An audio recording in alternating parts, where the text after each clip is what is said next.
Abortion کرانے کا حق ہے؟ جی نہیں. دیکھیے اگر کسی کے ساتھ میں غلط کاری ہوئی ہے، بدکاری ہوئی ہے کسی کے ساتھ میں، تو اس کو ابھی علماء نے اجازت نہیں دی ہے ابورشن کرانے کی. جو گناہ کسی نے کیا زبردستی وہ ہو گیا، ٹھیک ہے، عورت کی مرضی کے خلاف کیا گیا، تو ظاہر ہے کہ وہ اس میں گنہگار نہیں ہوگی، چونکہ وہ بے بس تھی، اس کی مرضی نہیں تھی، زبردستی ہوا ہے، تو انشاءاللہ زنا کا گناہ اس کے ذمے نہیں ہوگا. لیکن اگر اس سے بچہ ٹھہر جاتا ہے، حمل ٹھہر جاتا ہے، سوال یہ ہے بچے کا گناہ کیا ہے؟ بچہ جو دنیا میں آنکھ کھولنا چاہ رہا ہے، اللہ کی دنیا دیکھنا چاہ رہا ہے، اس دنیا میں وجود میں آنا چاہ رہا ہے، تو اس کی کیا غلطی ہے؟ اسے کیوں مارنا چاہ رہے ہو؟ اسے کیوں مارنا چاہ رہے ہو؟ ٹھیک ہے. اب رہ گئی بات یہ کہ ایسی عورت سے پھر شادی کون کرے گا، آگے اس کے جو مسئلے ہوں گے، تو یہ ہمارے سماج کی غلطی ہے. جو اس کی مجبوری کو نہ سمجھے، اس کی حالت کو نہ سمجھے، اسے ایکسیپٹ نہ کرے، تو یہ ہمارے معاشرے کی غلطی ہے، ہماری سماج کی غلطی ہے. تو ہمیں اصلاح اپنی کرنی چاہیے، نہ کہ ایک اور گناہ کرنا چاہیے کہ اس کے ساتھ جو ظلم ہوا وہ تو ہوا ہی ہوا. اب جو بچہ دنیا میں آنا چاہ رہا ہے، ایک اور ہم گناہ کر رہے ہیں کہ اس کو بھی مار رہے ہیں، اس ننھی سی جان کو، معصوم کو بھی مار رہے ہیں. ہونا کیا چاہیے تھا؟ ہمیں اس کا ساتھ دینا چاہیے تھا، ہمدردی دکھانی چاہیے تھی، اسے اپنے نکاح میں لانا چاہیے تھا، ایکسیپٹ کرنا چاہیے تھا، معاشرے میں اس کو ایک مقام اور عزت دینی چاہیے تھی. تو یہ ہمیں کرنا چاہیے تھا، الٹا ہم نے کیا کیا کہ اپنا بھی گناہ اس بیچارے کے ذمہ لاد دیا ہے. تو بہرحال زنا سے بھی اگر حمل ٹھہر جائے، زبردستی کسی کے ساتھ ایسا ہوا ہے، تو بھی اگر وہ 4 مہینے سے اوپر کا ہے تب تو قطعاً حرام ہے، قطعاً حرام ہے. تو اس لیے زنا سے بھی اگر بچہ ٹھہر جاتا ہے تو اس کو بھی نہیں گرانا چاہیے. حبیبہ بنت رفق السلام علیکم. وعلیکم السلام جی. السلام علیکم. وعلیکم السلام جی. صاحب عالم کہہ رہے ہیں بڑے جانور میں کسی نے حرام رقم سے حصہ لیا تو کسی کی قربانی قبول نہیں ہوتی، لیکن جس نے حلال پیسہ لا کر حصہ لیا تھا وہ اپنے حصے کا گوشت لے کر دعوت کیا ہے کہ اس کی دعوت قبول کر سکتے ہیں؟ جی ویسے تو یہ آپ نے مسئلہ پوچھا تھا پہلے بھی اور میں اس کا جواب دے چکا ہوں، لیکن پھر بھی یہاں یوٹیوب پہ بھی تاکہ اور دوسرے حضرات بھی فائدہ اٹھا لیں تو ان کی معلومات کی غرض سے مسئلہ عرض کر دیتا ہوں. دیکھیے اگر علماء نے لکھا ہے کہ چونکہ قربانی اللہ کی عبادت ہے، اللہ کی رضا عبادت کے لیے کی جا رہی ہے، تو اس میں حلال رقم ہی لگانی چاہیے. اگر کوئی حرام رقم لگاتا ہے تو حرام رقم لگانے کی وجہ سے جانور کی قربانی ہی نہیں ہوگی، وہ قربانی حلال شمار نہیں ہوگی. بلکہ اگر بڑا جانور ہے اور دوسرے حصے داروں نے بھی حصہ لیا ہوا ہے، مثال کے طور پہ بڑے جانور میں 7 ستار شریک ہو سکتے ہیں، کسی ایک نے حصہ خریدا ہے حرام رقم سے جس کی پوری آمدنی حرام ہی ہے، حرام آمدنی سے اس نے حصہ لیا ہے، علماء فرماتے ہیں کہ اس کی تو ہوگی ہی ہوگی نہیں، دوسرے شرکاء کی بھی قربانی نہیں ہوگی، کیونکہ ان کے ذمے تھا کہ وہ تحقیق کرتے اور اپنے ساتھ قربانی میں اسی کو شامل کرتے جس کے پاس حلال پیسہ تھا. چونکہ حرام پیسہ یہ تو واجب التصدق ہے، صدقہ کرنا واجب ہے، اس کا تو صدقہ کرنا واجب ہے. تو حرام رقم سے جس کو صدقہ کرنا تھا اللہ کی نافرمانی کر کے جو کمایا گیا وہ اللہ کی عبادت کے لیے کیسے قابل قبول ہوگا؟ اللہ کی رضا کے لیے اللہ کی عبادت میں حرام رقم کیسے قابل قبول ہوگی؟ تو اس کی تو قربانی ہوگی ہی ہوگی نہیں، دوسروں کی بھی قربانی نہیں ہوگی، ان کے ذمے دوبارہ قربانی کرنا واجب ہے. یہ تو ایک مسئلہ ہو گیا ہے کہ حرام رقم سے اگر کسی نے شرکت کی ہے تو کسی کی بھی قربانی نہیں ہوگی، سب کو دوبارہ قربانی کرنا لازم ہے. ایک الگ مسئلہ ہو گیا. آپ یہ مسئلہ پوچھ رہے ہیں کہ میری رقم حرام تھی دوسرے کی میری رقم حلال تھی دوسرے کی حرام تھی، تو میری اگرچہ قربانی نہیں ہوئی ہے لیکن جو جانور ذبح کر دیا تھا تو کیا اس گوشت کو پھینک دیا جائے؟ جس جانور میں حرام آمدنی شامل ہو گئی تھی اس کو ذبح کر دیا گیا تھا، تو کیا یہ جانور کو پھینک دیا جائے، اس کا گوشت پھینک دیا جائے؟ جواب یہ ہے کہ نہیں، پھینکا نہیں جائے گا، پھینکا نہیں جائے گا، بلکہ یا تو آپ صدقہ کر دیں اس جو ہے گوشت کو، یا تو آپ اس کو اپنے استعمال میں لے کر کے آ جائیں. اب آپ کا اگلا سوال یہ ہے کہ ہم وہ گوشت اپنے استعمال میں لے کے آگے، اپنے گھر لے کر کے آگے، تو کیا ہم کسی کی دعوت کر سکتے ہیں، کس دعوت پہ بلا سکتے ہیں، اور کیا سامنے والے کو دعوت قبول کرنا چاہیے؟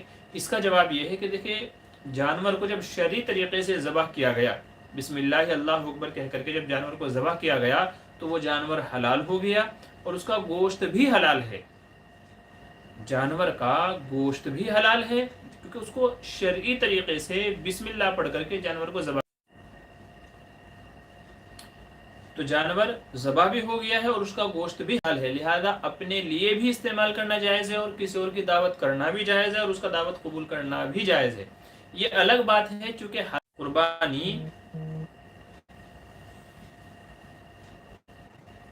قربانی آپ کے ذمے سے ادا نہیں ہوئی بلکہ دوبارہ آپ کے ذمے واجب الادا ہے، آپ کو دوبارہ قربانی کرنی پڑے گی، تو وہ دوبارہ کرنی پڑے گی، وہ الگ مسئلہ ہے.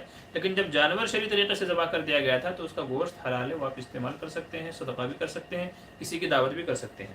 تو یہ ہے آپ کے سوال کا جواب. آگے چلیے. محمد شعیب خدیت مفتی صاحب جی اللہ کا احسان کرم ہے. آپ کا چینل کہہ رہے ہیں السلام علیکم مفتی صاحب. وعلیکم السلام. قربانی کس پر فرض ہے؟ اچھی طرح وضاحت فرمائیے مفتی صاحب. جانور کا سینگ اگر کٹ گیا ہو. اچھا، دو مسئلے الگ الگ ہیں. پہلے تو یہ سمجھ لیجئے کہ قربانی کس کے اوپر فرض ہے. قربانی ہر اس شخص کے اوپر فرض ہے جو قربانی کے 3 دنوں میں 10 11 12 قربانی کے 3 دنوں میں جو صاحب نصاب ہو. صاحب نصاب یعنی جس کے اوپر زکوٰۃ فرض ہے اس کے اوپر قربانی بھی فرض ہے. جس کے اوپر زکوٰۃ فرض ہے اس کے اوپر قربانی بھی فرض ہے. تو قربانی بھی واجب ہے. تو جو قربانی کے 3 دنوں میں مالدار ہے صاحب نصاب ہے. صاحب نصاب کا مطلب یہ ہے اس کے پاس 52.5 تولہ چاندی یا اس سے زیادہ ہے، 7.5 تولہ سونا یا اس سے زیادہ ہے، یا تو کیش اس کے پاس میں آج کے زمانے کے اعتبار سے 35 سے 40 ہزار روپے ہیں. ٹھیک ہے، یا تینوں کو اگر ملا لیتے ہیں، تھوڑا سونا تھوڑی چاندی تھوڑا روپیہ پیسہ، تینوں کو ملا کر کے 35-40 ہزار روپے اس کے اوپر ہو جاتے ہیں.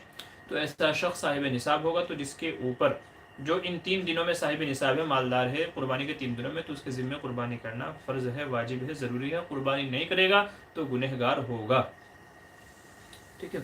تو اچھا، اب یہ ضروری نہیں ہے کہ وہ بڑا ہی جانور خریدے یا مہنگا ہی جانور خریدے، بلکہ 1500 1800 2000 میں بھی حصہ لے سکتا ہے. وہ کہیں تو سستے میں سستا بھی لیا جا سکتا ہے. کوئی اگر بولے جی میرے پاس تو 40,000 روپے میں کیا کروں، تو بھائی آپ 10,000 کا جانور نہ لیں، 2,000 روپے کا حصہ لے لیں، 38,000 روپے آپ کے پاس بچ جائیں گے.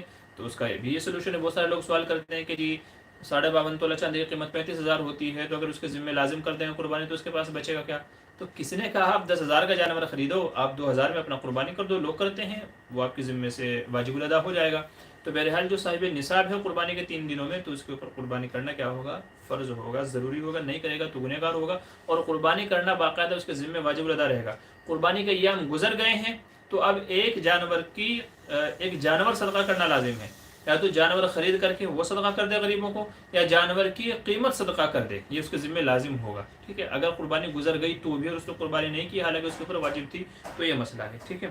اب آگے چلیے. آپ نے پوچھا ہے کہ اگر جانور کا سینگ کٹ گیا ہو تو دیکھیں، قربانی کے جانور کا اگر سینگ کٹ گیا ہے تو کوئی حرج کی بات نہیں ہے، اس کی قربانی ہو جائے گی. قربانی ہو جائے گی اگر سینگ کٹ گیا ہے یا ٹوٹ گیا ہے. علماء فرماتے ہیں کہ اگر اکھڑ گیا ہے اور اس کا اثر دماغ تک پہنچ گیا ہے، جانور جو ہے وہ کاورا باورا ہو رہا ہے، باولا باولا سا ہو رہا ہے، تو اگر سینگ کٹ گیا ہے، اکھڑ گیا ہے اور اس کا اثر دماغ تک پہنچ گیا ہے تو پھر قربانی نہیں ہوگی. لیکن اگر سینگ آدھا کٹا ہے یا اس سے کم کٹا ہوا ہے تو ایسے جانور کی قربانی ہو جائے گی. یہ ہو گیا سینگ کا مسئلہ. آگے چلیے. قربانی کے جانور کے چمڑا بیچ سکتے ہیں؟ جی نہیں. قربانی کے جانور کا جو چمڑا ہے یا تو اس کو اپنے استعمال میں لے کر کے آئیں. اگر بیچ دیا ہے تو اس کی قیمت صدقہ کرنا لازم ہے. قربانی کے جانور کا چمڑا یا تو اپنے استعمال میں لے کر کے آئیں. آپ اس کی چٹائی بنائیں، مصلی بنائیں، آپ اس سے جوتے بنائیں، یا بہت ساری چیزوں میں استعمال میں آتا ہے. تو یا تو آپ خود اس کو اپنے استعمال میں لے کر کے آئیں، تو کسی اور کو ہدیہ کر دیں. چمڑا ہی کسی اور کو ہدیہ کر دیں آپ. لیکن اگر آپ نے بیچ دیا تو اس کی قیمت آپ اپنے استعمال میں نہیں لا سکتے ہیں، بلکہ غریبوں میں صدقہ کرنا لازم ہے اگر بیچ دیا تو اس مسئلے کا بھی خاص خیال رکھیے گا. آویز خان کے السلام علیکم مفتی صاحب، پانی بیچنا کیسے؟ جی وعلیکم السلام. پانی بیچنے کی اجازت ہے جس پانی پہ آدمی کی محنت لگی ہے. جیسے فلٹر کر کے لوگ آج کل بیچ رہے ہیں، بسلری ہے اور بہت ساری کمپنیاں ہیں مارکیٹ میں جو پانی کو فلٹر کر کے بوتلوں میں بند کر کے بیچتے ہیں. تو اس کی اجازت ہے، اس کی اجازت ہے. البتہ جو پانی نل رفاہ عام کے لیے لگایا گیا ہے، مثال کے طور پہ جگہ جگہ روڈ پہ، چوراہوں پہ، جو کیا کہتے ہیں راستوں میں سرکار نے، گورنمنٹ نے یا کسی اور بندے نے پانی اس لیے لگایا کہ بھئی لوگ آگے فری میں پئیں، اس کو آپ نہیں بیچ سکتے ہو کیونکہ وہ آپ کا حق نہیں ہے، وہ آپ کا پانی نہیں ہے، وہ سب کے لیے ہے. ہاں، جس پانی کو آپ نے اپنے قبضے میں لے لیا، پھر آپ نے اس کے اوپر کام کیا، جیسے فلٹر کیا، یا آپ نے اس کو بوتل ڈالا، اچھی پیکنگ کی، شیکنگ کی، دنیا بھر کے اس کے اوپر خرچے کیے، تو وہ اب آپ کی ملک ہو گیا ہے. اب چاہے بوتلوں میں بند کر کے اس طریقے سے بیچتے ہیں تو اس کی اجازت ہے. اس کی اجازت ہے. اجازت کس کی نہیں ہے؟ جو آپ کے اختیار میں نہیں ہے، آپ کے قبضے میں نہیں ہے، آپ کو بیچنے کا جس کو رائٹ نہیں ہے، حق نہیں ہے، اس کو آپ چینل کے مفتی صاحب ذبح کا طریقہ ذبح کون کر سکتا ہے؟ جی ذبح کا طریقہ تو میں نے شروع میں عرض کر دیا ہے، آپ وہاں دیکھ لیجیے گا. اب رہ جاتی ہے یہ بات کہ ذبح کون کر سکتا ہے. تو ذبح آدمی خود ہے وہ بھی کر سکتا ہے، عورت بھی کر سکتی ہے. نابالغ سے نہیں کرانا چاہیے. بالغ جو ہے، بچہ جو بالغ ہے یا قریب البلوغ ہے، سمجھدار ہے، شعور والا ہے، بچے سے بھی آپ قربانی کرا سکتے ہیں۔ تو آپ خود کریں، محلے کی مسجد کے امام صاحب سے کرائیں، کسی مفتی صاحب سے کرائیں، کسی اور عالم سے کرائیں، کسی اور سے کرائیں، عورت سے کرائیں، سمجھدار بچہ ہے اس سے کرائیں، جس سے چاہیں آپ کرا سکتے ہیں قربانی۔ کوئی بھی کر سکتا ہے جو قربانی کے طریقے کو جانتا ہے، اسے پتا ہے کہ ذبح کیسے کرنا ہے، کم سے کم کتنی رگیں کٹنی چاہیے، جس کو یہ طریقہ پتا ہے تو وہ کر سکتا ہے، اور جس کو پتا نہیں ہے تو اس سے نہ کروائیں، کہیں الٹا نہ کر دے وہ، ٹھیک ہے۔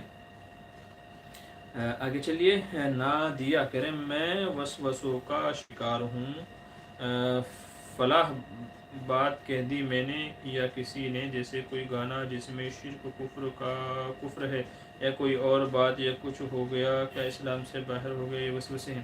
دیکھیں وسوسوں کا علاج جب تک کہ آپ کسی سے اپنا تعلق قائم نہیں کریں گے جو مستقل آپ کی اصلاح کرتا رہے، اور آپ ٹائم ٹو ٹائم جو بھی آپ کو مسئلے پیش آتے ہیں، جو بھی وسوسے آتے ہیں، وقت وقت پہ آپ کو ان کا علاج نہ بتائے، ان کے سوال کو جواب نہ دے، تو تب تک کہ آپ کی بیماری ختم نہیں ہوگی۔ اس لیے آپ کو بھی یہی مشورہ ہے، کسی اللہ والی سے، کسی آپا سے، کسی عالمہ سے آپ اپنا اصلاحی تعلق قائم کر لیں، ان کو بتائیں میرے ساتھ یہ مسئلہ پرابلم ہے، اور جب بھی آپ کو وسوسے آئیں تو فوراً ان کے پاس جائیں، یا ان سے فون پہ رابطہ کریں، کانٹیکٹ کریں، اور ان سے سلسلے میں پوچھتے رہیں۔ تو جیسے جیسے وقت وقت پہ آپ کے مسئلے حل ہوتے جائیں گے انشاءاللہ، تو یہ وسوسوں کی بیماری آپ کی ختم ہوتی جائے گی۔ تو یہ آپ طریقہ اپنا انشاءاللہ، اس سے آپ کو عافیت محسوس ہوگی۔ آگے چلیے، ہیما خاتون، السلام علیکم مفتی صاحب۔ وعلیکم السلام۔ میرا سوال ہوتا ہے یہ ہے کہ باپ اپنی بیٹی کو ماں اور بیٹے کو باپ بلائے تو کیا ایسا بولنا صحیح ہے؟ ہمارے یہاں پیار سے بچوں کو اسی طرح بلاتے ہیں، پلیز بتائیے۔ دیکھیے اصل تو یہی ہے کہ جس کا جو مقام و مرتبہ ہے اسی مقام و مرتبے کے اعتبار سے بلانا چاہیے، لیکن اگر پیار محبت میں بیوی کو ماں کہہ دیا ہے، یا بیٹے کو میرا بچہ کہہ دیا، یا جیسے آج کل غصے میں کہتے ہیں میرا باپ ادھر آ، میرے باپ ادھر آ، میری ماں یہ سن لے، میری بات سن لے، آدمی کبھی کبھی کنٹال کے غصے میں، ناراضگی میں اس طرح کے الفاظ کہہ دیتا ہے، جبکہ اس کی نیت ارادہ غلط نہیں ہوتا۔ تو گنجائش تو ہے، مطلب اس طرح کے الفاظ بولنے کی گنجائش ہے، یعنی اس پہ کوئی دوسرا حکم نہیں لگے گا، کفر کا، شرک کا، طلاق کا، یا کسی اور اس چیز کا حکم نہیں لگے گا، اس کے اوپر گنجائش تو ہے، لیکن بہتر یہ ہے کہ اس طرح کے الفاظ نہیں بولنے چاہیے، بلکہ جو بیٹا ہے بیٹے کا آپ صاحبزادہ، بیٹا، میرا بچہ، میرا بیٹا، اس طرح کے الفاظ پکاریں۔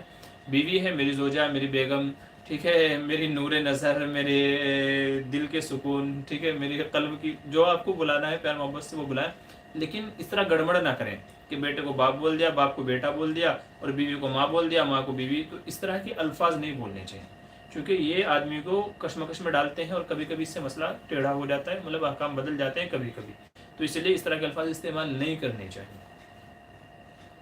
ابو سید انصاری کے رحمۃ اللہ، میں آج رات کو آپ سے فون پر بات کر سکتا ہوں؟ میں پلیز، میں آپ سے بات کروں گا، میرا مسئلہ حل ہو جائے گا۔ جی دیکھیے، میں رات میں بات نہیں کرتا ہوں، کالنگ کا جو ٹائم ہے وہ ظہر کے بعد ہے، تو آپ برائے کرم ظہر کے بعد میں دن میں بات کیجیے گا، ظہر سے لے کر کے عصر تک کے، ٹھیک ہے، تو ظہر سے عصر تک کے آپ بات کیجیے گا، رات میں نہیں، رات میں گھر والوں کا ٹائم ہے، ٹھیک ہے۔ تو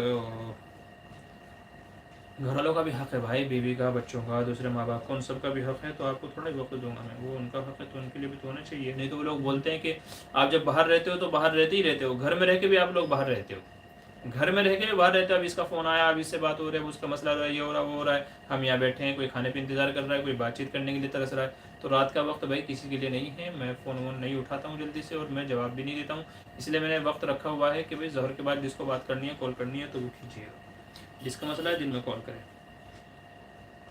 نادیہ کہنا، جب تک کہ میری نیت نہیں ہے شرک، کفر یا کسی اور کی نیت سمجھ آ رہی ہے کہ غلط نہیں ہے، الفاظ جو بھی ہوں تو دیکھیں شرکی الفاظ بولنا بھی کفر ہے، بھلے ہی آپ کی نیت نہ ہو، لیکن اگر کفریہ شرکیہ کوئی لفظ زبان سے نکل گیا ہے تو آدمی اسلام سے باہر ہو جائے گا، اس کو دوبارہ کلمہ پڑھنا پڑے گا، دوبارہ کلمہ پڑھنا پڑے گا اگر کفریہ شرکی الفاظ زبان سے نکل جائیں، بھلے ہی ارادہ نہ ہو۔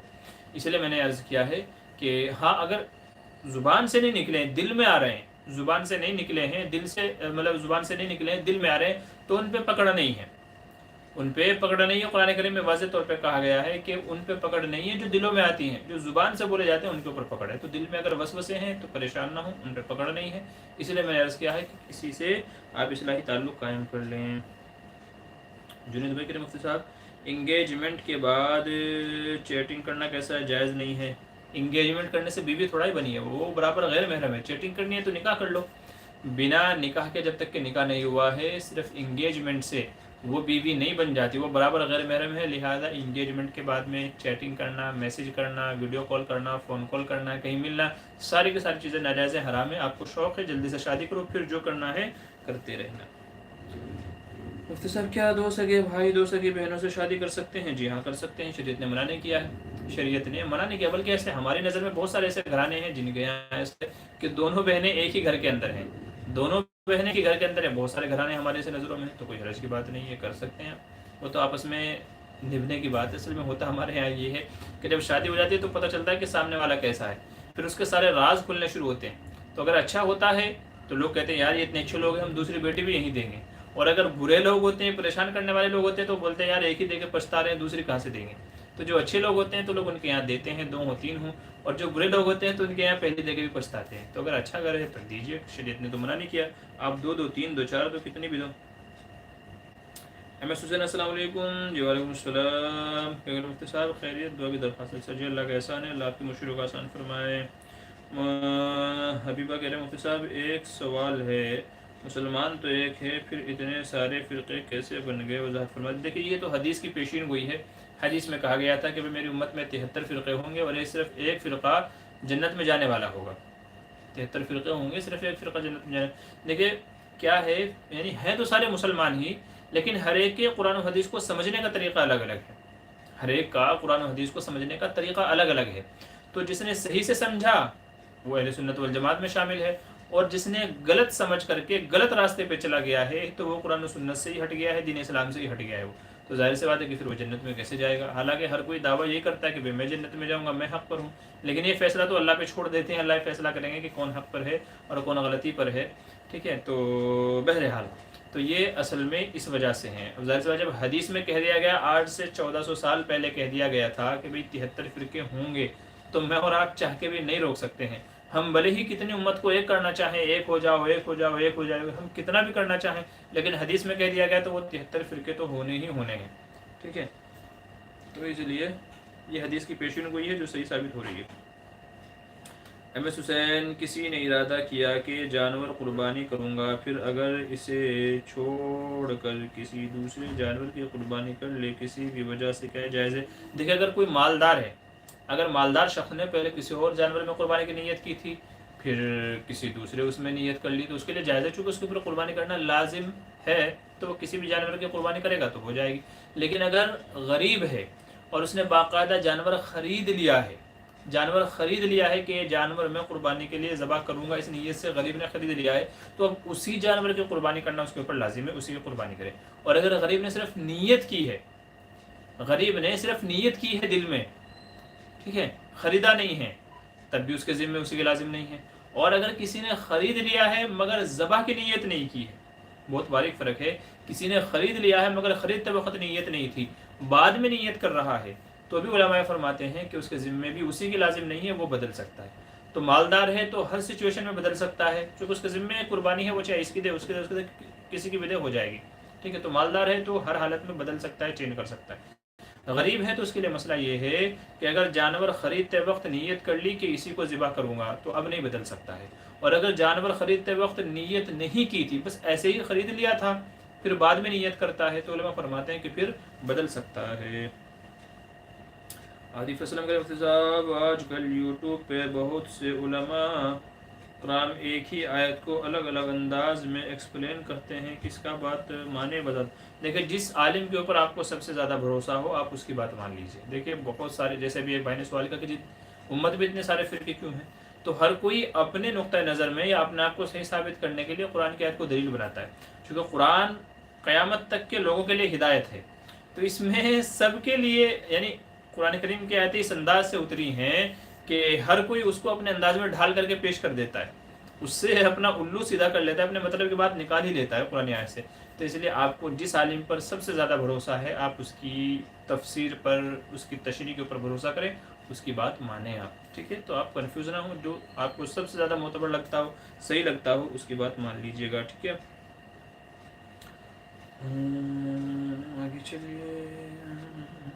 ایم ایس حسین کے قربانی کا پروسیس یعنی فرائض، سنت وغیرہ، جانور کو لٹانے سے لے کر ذبح کرنے تک پلیز ڈسکس کر دیں۔ جی میں نے ویڈیو کے شروع میں یہی مسئلہ بتایا ہے، وہاں میں نے قربانی کی دعائیں، طریقہ، مستحبات کچھ میں نے عرض کر دیے ہیں، تو آپ شروع سے دیکھ لیجیے گا بعد میں۔ شوزین خان السلام علیکم مفتی صاحب جی، وعلیکم السلام، بڑے دنوں کے بعد حاضر ہوئے ہیں۔ اچھا آگے چلیے۔ نادیہ آپ نے ایک کمنٹ میں بتایا تھا غلطی سے نادانی میں نکل جائے منہ سے کوئی شرکیہ کفر یا بڑ توبہ کر لیں تو نہیں ہوتے؟ دیکھیے شرکیہ لفظ نکل گیا ہے تو تجدید ایمان کرنا پڑے گا، توبہ و استغفار کے ساتھ میں آپ کو دوبارہ کلمہ بھی پڑھنا پڑے گا اگر کفر یا شرکیہ لفظ کوئی زبان سے نکل گیا ہوگا تو۔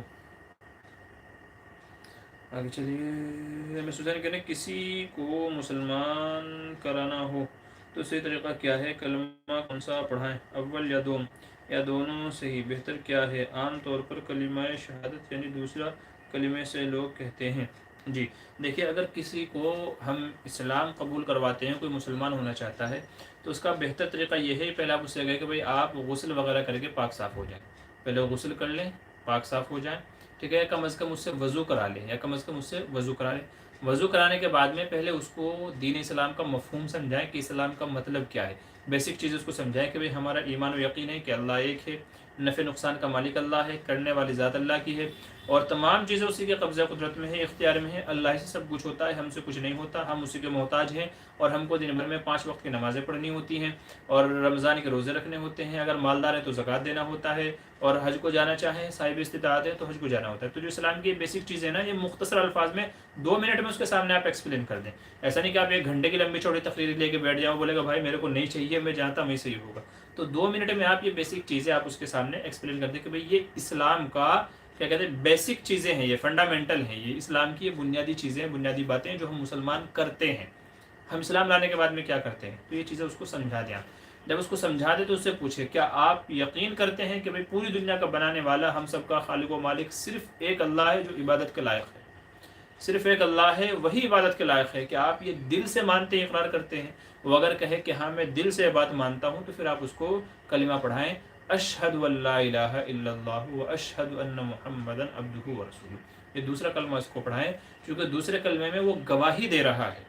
اور ایمان کسے کہتے ہیں؟ گواہی دینے کو ایمان کسے کہتے ہیں؟ علماء نے اس کی تعریف یہی کی ہے کہ اقرار باللسان یعنی زبان سے اقرار کرنا، و تصدیق بالقلب دل سے اس کی تصدیق کرنا کہ میں جو زبان سے کر رہا ہوں صحیح ہے، وعمل بالجوارح اور اعضاء و جوارح سے ارکان کرنا۔ نماز میں آدمی کی باڈی اس میں آتی ہے، حرکت میں آتی ہے، ایکٹیو ہوتی ہے، تو عمل بالجوارح اعضاء سے حرکت کرنا، اعمال کرنا۔ تو یہ ایمان کی تعریف بیان کی ہے، زبان سے اقرار کرنا، دل سے یقین کرنا، اور ہاتھ پیروں سے جسم سے اعمال کرنا۔ تو پھر اس کو یہ کلمہ پڑھائیں کہ اب آپ یہ جو میں الفاظ کہہ رہا ہوں عربی کے، آپ میرے ساتھ میں ان کو دہرائیں، اشہد ان لا الہ الا اللہ واشہد ان محمدا عبدہ ورسولہ، اور پھر اس کا مختصر سا مفہوم سمجھا دیں کہ دیکھیے اس کلمے کا مطلب یہ ہے کہ آپ یہ گواہی دے رہے ہیں، یا آپ اقرار کر رہے ہیں، یا آپ ایکسیپٹ کر رہے ہیں کہ میں یہ ماننے کو تیار ہوں کہ اللہ کے سوا کوئی عبادت کے لائق نہیں ہے، کوئی معبود نہیں ہے، کوئی عبادت کے لائق نہیں ہے، چونکہ عبادت اسی کی جاتی ہے جو سب سے بڑا ہو، اور سب سے بڑا صرف اور صرف اللہ تعالیٰ ہے، اللہ کے علاوہ اور کوئی نہیں۔ اس نے زمین بنائی، آسمان بنائے، کائنات بنائے، ہمیں بنایا، رہنے کے لیے جگہ دی، صحت دی، نعمت دی، تمام چیزیں دی، تو اس لیے اللہ ہی کی عبادت کی جائے گی، اس کے علاوہ کسی کی نہیں، کسی کی نہیں، ادنا سی عبادت بھی نہیں کی جائے گی۔ اور دوسری یہ کہ محمد صلی اللہ علیہ وسلم اللہ کے رسول ہیں، میسنجر ہیں، کیونکہ سب سے آخر میں آنے والے حضور صلی اللہ علیہ وسلم ہیں، ہم انہی کی امتی ہیں، انہی پہ قرآن نازل ہوا، انہی کے ذریعے ہم تک دین پہنچا ہے، تو وہ اللہ کے رسول ہیں، اللہ کے رسول اور اس کے بندے ہیں، تو یہ بھی ماننا ساتھ میں لازم ہے، یہ بھی ایمان کا جزو ہے، کیونکہ جب تک کہ حضور پر ایمان نہیں لائے گا تو کیسے پتہ چلے گا اللہ نے قرآن اتارا نہیں اتارا، کیا کہا کیا نہیں کہا؟ تو اللہ پر ایمان کے ساتھ ساتھ میں حضور پر ایمان لانا بھی ضروری ہے۔ تو یہ باتیں آپ کو صرف 2 منٹ میں اس کے سامنے ایکسپلین کرنے، جیسے میں نے آپ کے سامنے 2 سے 3 منٹ میں ایکسپلین کیا ہے، تو یہ باتیں ایکسپلین کر کے پھر یہ کلمہ شہادت اس کو آپ پڑھا دیں کہ اشہد ان لا الہ الا اللہ و اشہد ان محمدا عبدہ ورسولہ، تو یہ آپ دوسرا کلمہ اس کو پڑھا دیں۔ اور کلمہ طیبہ لا الہ الا اللہ محمد الرسول اللہ، یہ کلمہ بھی اس کو پڑھا دیں، اور اس کا مفہوم اس کو سمجھا دیں کہ اس کا مطلب یہ ہے، بس ٹھیک ہے۔ باقی یہ ہے کہ کلمہ پڑھانے کے لیے، اسلام لانے کے لیے دوسرا کلمہ ہی پڑھاتے ہیں، کیونکہ اس میں گواہی کا ذکر ہے، آدمی ایکسیپٹ کرتا ہے، گواہی دیتا ہے، تو اس لیے دوسرا کلمہ ہی پڑھاتے ہیں۔ تو یہ طریقہ ہے کسی بھی نان مسلم کو مسلمان بنانے کا یا اسلام لانے کا، کہ کیسے اس کو اسلام مطلب آنا چاہیے۔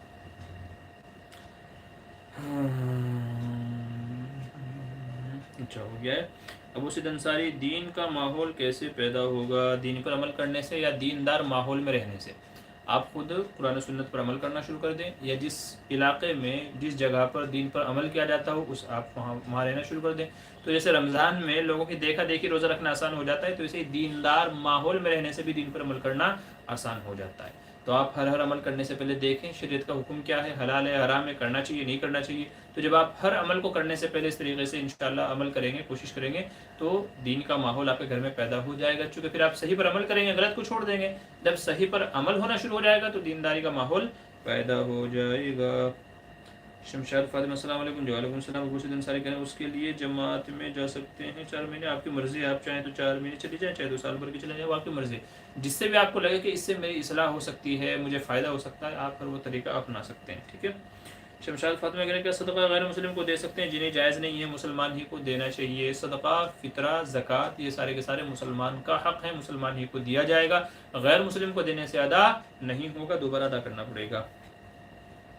شمشاد فاطمہ اگلا سوال کہتے ہیں تہجد کی نماز کے بعد قضا نماز پڑھ سکتے ہیں؟ جی ہاں پڑھی جا سکتی ہے، کوئی حرج کی بات نہیں ہے۔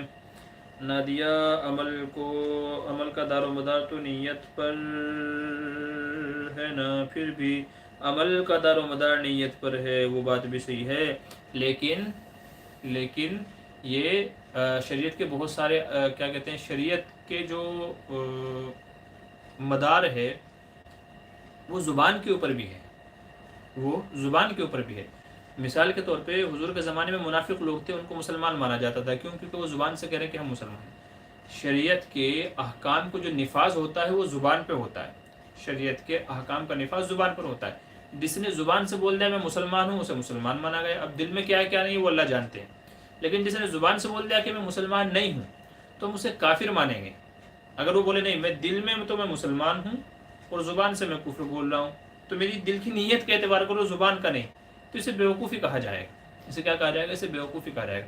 تو شریعت کے بہت سارے احکام ہیں کہ جن کا مدار زبان سے کیا کہہ رہا ہے اس کے اوپر ہے، زبان سے کیا کہہ رہا ہے۔ اب ایک آدمی گالی دے رہا ہے اور کہتا ہے نہیں بھائی میں گالی نہیں دے رہا ہوں، زبان سے گالی دے رہا ہے، شان میں گستاخی کر رہا ہے، لیکن دل سے کیا کہہ رہا ہے دل میں تو میرا ایسا نہیں ہے، تو آپ یہ نہیں کہو گے ہاں یار تو صحیح کہہ رہا ہے، تو گالی نہیں دے رہا ہے، ایسا نہیں کہیں گے نا آپ۔ بولیں گے اگر دل میں نہیں ہے تو زبان سے کیوں دے رہا ہے، اگر دل میں نہیں ہے تو زبان سے کیوں دے رہا ہے۔ تو شریعت کے بہت سارے احکام ایسے ہیں کہ جن کے اوپر حکم لگتا ہے، زبان سے جو الفاظ بولا گیا اس کے اوپر حکم لگتا ہے۔ تو آدمی نے زبان سے بولا طلاق، لیکن دل میں نہیں ہے، شریعت کیا کہتی ہے طلاق ہو گئی، طلاق ہو گئی، ٹھیک ہے، کیونکہ آپ نے زبان سے بولا، اگر دل میں نہیں تھا تو بولا کیوں؟ تو بہت سارے ایسے الفاظ ہیں کہ جب ان کو زبان سے ادا کر دیا تو انہی کے اوپر حکم لگتا ہے، طلاق ہے، نکاح ہے، کفر الفاظ ہیں، شرک، بہت ساری چیزیں ایسی۔ تو اس لیے ہے الفاظ کا بھی یہ ہر مسئلے میں نہیں چلے گا کہ دل میں کیا ہے کیا نہیں، وہ اخلاص والی بات آ جاتی ہے، ٹھیک ہے، کہ آپ نے یہ عمل کس کے لیے کیا، اللہ کے لیے کیا، اپنے لیے کیا، ریاکاری کے لیے کیا، شہرت کے لیے کیا، دکھاوے کے لیے کہا، پکے سچے دل سے کہا کہ نہیں کہا کہ جھوٹے دل سے کہا، وہ اس کیٹیگری میں آتا ہے۔ تو ایسا نہیں ہے کہ دل کی نیت کا اعتبار ہوگا تو زبان سے کچھ بھی بولے کوئی حکم نہیں لگے گا، ایسا نہیں ہے، بلکہ زبان سے آپ جو بولتے ہیں اس کے اوپر بھی حکم لگتا ہے۔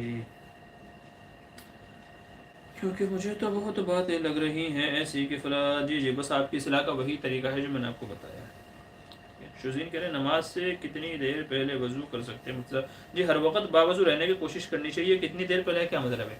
ہر وقت باوضو رہنے کی کوشش کرنی چاہیے، اور ورنہ کم از کم اتنی دیر پہلے تو وضو کر ہی لینا چاہیے کہ آدمی نماز سے پہلے سنتیں پڑھ سکے، سنتوں کے پڑھنے کا اہتمام کر سکے۔ مثال کے طور پہ جیسے مسجدوں میں بھائی ہم کو ظہر کی نماز پڑھنی ہے 2 بجے، تو آپ 10 منٹ پہلے وضو کر لیں، وضو سے فارغ ہو جائیں، آرام سے جا کر کے تحیۃ الوضو پڑھیں، تحیۃ المسجد پڑھیں، 4 سنتیں ہیں پہلے وہ پڑھیں، پھر ظہر کی نماز پڑھیں۔ تو 5-10 منٹ پہلے تو کم از کم وضو کر ہی لینا چاہیے، ٹھیک ہے۔ کوشش یہ ہونی چاہیے کہ ہر وقت آدمی باوضو رہے۔ ابو سعید انصاری کہہ رہے ہیں مفتی صاحب جماعت میں جانے سے دین پر اچھے سے چل سکتے ہیں؟ جی بالکل، بہت سارے لوگوں کی زندگیاں بدلی ہیں جماعت میں جانے کی وجہ سے، تو انشاءاللہ آپ کی بھی زندگی بدلے گی۔ جب آپ اپنی اصلاح کی نیت سے جائیں گے تو انشاءاللہ اللہ آپ کے لیے راستے آسان کرے گا۔ محمد جنید کہنا غیر مسلم کو بھی کہنا کیسا، غیر مسلم کو بھائی کہنا کیسا ہے؟ وہ بھائی کہاں ہیں؟ الکفر ملت واحدہ کہا گیا ہے، تو ٹھیک ہے۔ تو بس ایسے ہی اگر آپ بس یوں کہیں کہ بھائی وطنی بھائی ہے، ایک ہی جگہ رہتے ہیں، ایک ہی جگہ رہتے ہیں، ایک ہی محلے میں رہتے ہیں، پڑوسی، اس اعتبار سے اگر آپ کہہ دیں تو گنجائش تو نکل سکتی ہے، گنجائش ہے، لیکن بہرحال آپ کے دل کا لیول کیا ہے، آپ کا دل کیا کہتا ہے، آپ کا ایمان کیا کہتا ہے، آپ پہلے اس کو سمجھ لیجیے گا۔ قرآن حدیث میں کہا گیا انما المؤمنون اخوہ،